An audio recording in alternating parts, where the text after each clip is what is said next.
문제가 노무현 정부 임기 종료 한 달을 남겨두고 2008년 1월 전자정부 시스템 자료가 실종이 됐어요. 1개월 동안. 이것은 더 심각한 문제 아니겠습니까? 어떻게 보십니까? 정말 심각한 문제입니다. 제가 모두에 말씀드린 것처럼 올해 우리 3월 20일, 6월 25일 두 번이나 공격받았습니다.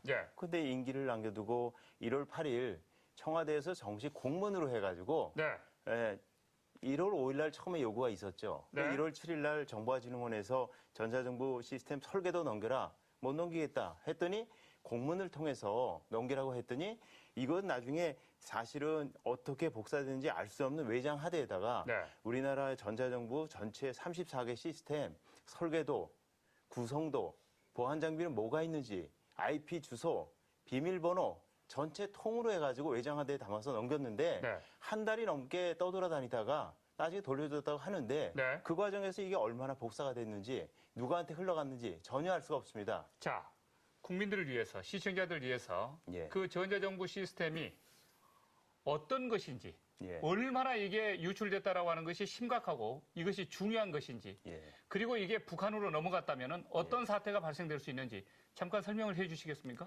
우리나라 정부의 모든 어떤 행정행위 그리고 모든 통치행위는 전자정부 시스템에 의해서 움직이고 있습니다. 그래서 만약에 이 전자정부 시스템이 북한한테 넘어갔다.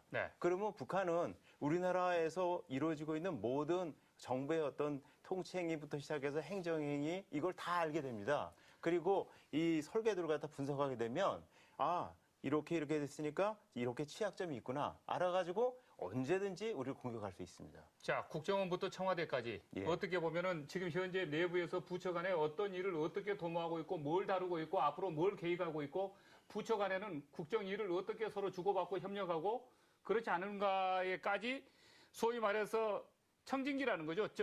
투시경이라는 거죠. 맞습니다. 우리 정부의 내부의 기밀과 보호 정보를 전부 한눈에 파악할 수 있는 그런 어떤 투시경이라는 거죠. 자, 그러면 만일 이것이 북한에 넘어갔다면 어떤 상황이 발생될 수 있습니까?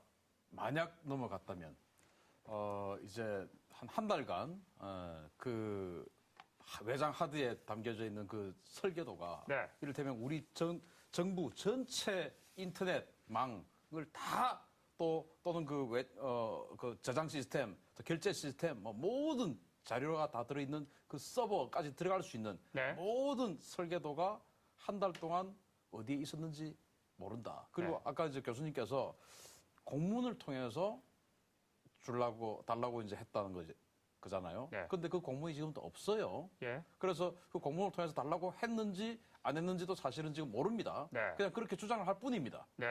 아직 수사를 안 했기 때문에. 공문이 아직 근거로 발견되지 않았어요? 말일 뿐입니다, 지금. 말로만 그렇게 전해진 겁니까? 아니, 그럼 과학기록을 탈환해가지고 누가 한 1개월 동안 그걸 전부 복사를 하고 또 이렇게 뭐 장난을 칠 가능성이 있었다는 겁니까? 그러니까 공문을 받았기 때문에 정보화진흥원에서는 줬다. 이렇게 얘기하고 있는데 지금 그 공문이 발견되지 않고 있으니까 이게 더 큰 문제죠. 자, 전 차장님. 어떻게 생각하십니까? 이거는 이 정말 사태를. 이건 심각한 사실상 사이버상의 안보 구멍이라고 봅니다. 왜냐하면은 지금 이 문제는 바로 대한민국의 정부의 흐름을 말하자면은 제3자, 대한민국의 이익을 탈취하려는 세력이 머릿속에 들어와서 보고 있는 거거든요. 현미경보다도 아주 최고급 현미경을 가지고 있는 거 마찬가지죠. 이런 안보 위협은 꼭 북한으로부터 오는 게 아니라 모든 국가는 대한민국에 관심을 가지고 있는 모든 국가는 이 전자정보 시스템을 입수하려고 노력합니다. 이게 바로 정보활동의 핵심이거든요. 왜? 이것만 하나만 가지면 수백 명의 인적 정보 활동할 필요가 없어요.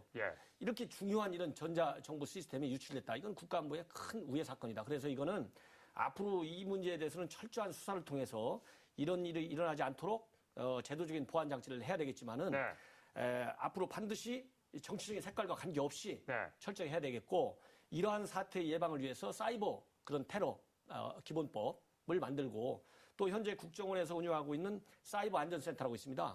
이 센터의 기능을 좀 확충해서 이런 사건이 재발되지 않도록 그리고 특히 정권 인수인계 과정에서 이게 정권 인수인계 과정에서 일어나는 거 아닙니까? 이런 일이 없도록 재발 장치를 해야 되겠다는 생각이 듭니다.